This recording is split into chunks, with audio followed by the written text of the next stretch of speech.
everyone, this is Zeeebo and welcome to Zeee Best Guide series. So moving forward on the channel, any contents or guides titled Zeee Best will be highly informative, highly edited, highly scripted with a high level of accuracy and a stint of fun, and lastly a ton of Zeeebo in it.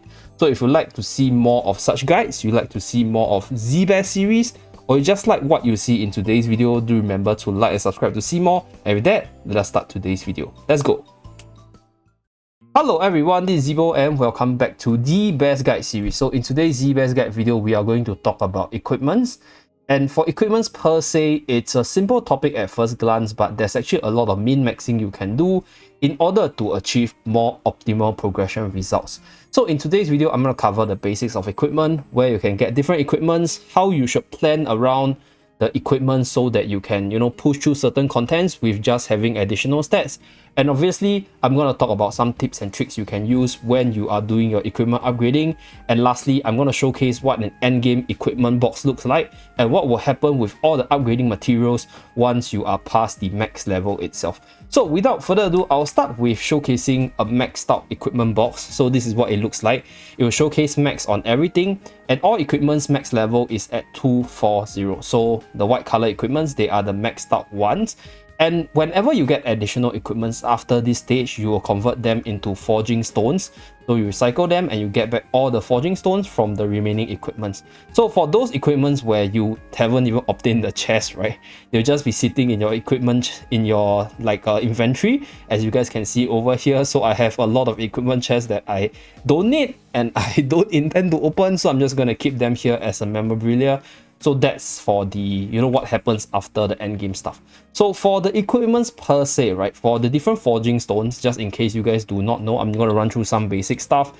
All the forging stones are used to actually upgrade the equipments or forge the equipments up to a certain level threshold. So you have level 1 to 60 for forging stone 1. Forging stone 2, you have level 65 to 105. And then you have the Forging Stone 3, which is for level 110 to 145. And then Forging Stone 4 is 150 to 185. And for Forging Stone 5, we have 190 to 240. So this Forging Stone is very important in the early towards the end game, right? When you are using it to upgrade the levels of your equipments. So in terms of upgrading, at the very start of the game, I'll say Forging Stone 1 and 2, usually you won't face any shortage problem because you will be getting a lot of them from the tutorials. You will be getting a lot of them from the earlier stages of the AFK challenges, right? So you get it as a reward.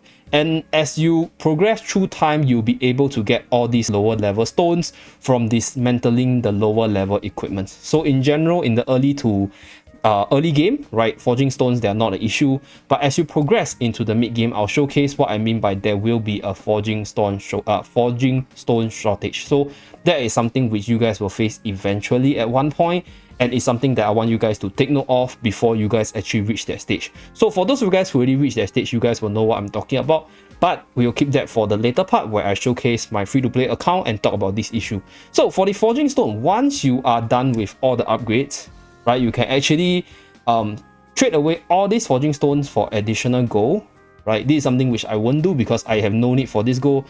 Don't ignore the diamonds because the diamonds are actually from all the different shards that are extra for this account. So that's for what will happen for the forging stone. So at the end game, basically whatever equipment related stuff that you don't use will be converted into forging stone, and then you can convert the forging stones into gold. So at the end game stuff, you just have an abundance of gold which you can't use. And for the forging stone, I strongly encourage you guys to try to upgrade the units, the equipments as much as possible, because once you are past the level gap, the level thing for the stone, right, the stone is also relatively useless sitting inside your inventory other than being converted into gold. So that's something that I want you guys to take note of. Okay, so next we are back on my free-to-play account where I can showcase the upgrading as well as progression. So before I begin, I'm going to talk about where you can actually get your equipments. So number one, you can actually get your equipments from the AFK challenges. So the max level you can obtain will be reflected in your progress. So for mine is 125, but the equipment drops are really random. So usually I won't take into account planning from the drops that comes from this part of the game, because most of the time it's not 125, right? It could be 120, it could be 151, it could be, it could be 115, it could be 110. So it's very random, and usually you want to plan with things you have in the map, things you can use, things you can instantly upgrade with. So just take this as additional forging stones for you to actually upgrade your other stuff. But if you are really lucky, you get the correct equipments that are of the max level that you can obtain, then good for you. So that is for the AFK rewards. The other way you can actually get your equipment is from this boa iron hoof. So the higher level progression you go, the more equipments you can buy. But in general, as you guys can see, I don't actually buy equipments from this store because I personally think that the gold cost to get the equipment is just way too expensive. And as you move through towards the mid game, where there will be increase in upgrading costs in terms of the hero side. So if you take a look at the upgrading cost, as you guys can see over here, you will actually need a lot of gold in terms of the upgrade for the heroes as well as the upgrade for the equipments, because even for weapon forging you actually need a lot of gold over here as well. So eventually, if you were to buy out all equipment from the boa iron hoof store, then you will actually face a shortage in terms of gold resources. So that's something that I want to warn you guys about. But can you buy the equipments here? Definitely. If you need the additional equipment stats to push through certain contents, then you can spend some gold to buy it. So for example, over here I bought some equipments which has allowed me to push through the recent stages that I'm stuck at. So I really appreciate it. But most of the time I won't use it. As you guys can see, I didn't even buy anything from the early game because I just get these equipments naturally. And at the same time, since I don't need them, there's no point in wasting gold to buy all this stuff over here. So just buy it based on your needs. Personally, don't recommend buying everything out because the gold cost is just way too high, right? In the mid game, you will need a lot of gold. So that's something to take note of. The other way you can get equipment is obviously from all the chests over here. So as you explore through the map, as you're fighting through the monsters, you actually get all these chests as well as the quest rewards and stuff. So through all these different stuff on the open world, you actually get equipments.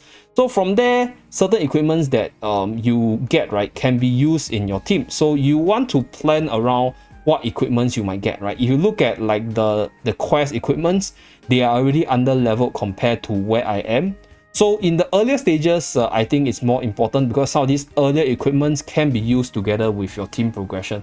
So this min-maxing might help in terms of saving certain resources, but honestly speaking, it doesn't matter too much if you don't bother min-maxing. So that's something that I want to say. And for the last method where you can actually get equipment is obviously through the Dream Realm, where you get all these equipment chests. So these equipment chests, usually they are, I'll say, way higher level than where you are. So at where I am right now, I'm at 110. So these equipments are 160 equipments, which will greatly boost the stats of a specific class. So in terms of weapon selection chest, I'll say choose the weapons of choice where you have the most units, so that more units can actually get the impact from the stats boost that will definitely help you push through contents. Or if you want to, you can actually choose, I'll say, like the marksman equipment, or just equipments which you have the most DPS in your team, like maybe warrior for example, because basically whatever you get from the Dream Realm, you want to toss back into the Dream Realm related stuff so that you can push for more and get more freebies for your first time rewards. So that's one tip that I can offer. And yeah, I think that's pretty much it for the equipment side. You can obviously get equipment from all the different chests, right, such as your boss chest, as well as a bunch of random stuff, but I won't actually factor those random stuff into planning because you don't know what you're getting, and by the time you probably get the chest probably is under leveled for your equipment progression. So that's something, and let us move on to the tips and tricks portion. Okay, so we have come to the last part of the video, which is min-maxing, or some tips and tricks in terms of weapon forging or upgrading so that your team can get the greatest benefit out of it.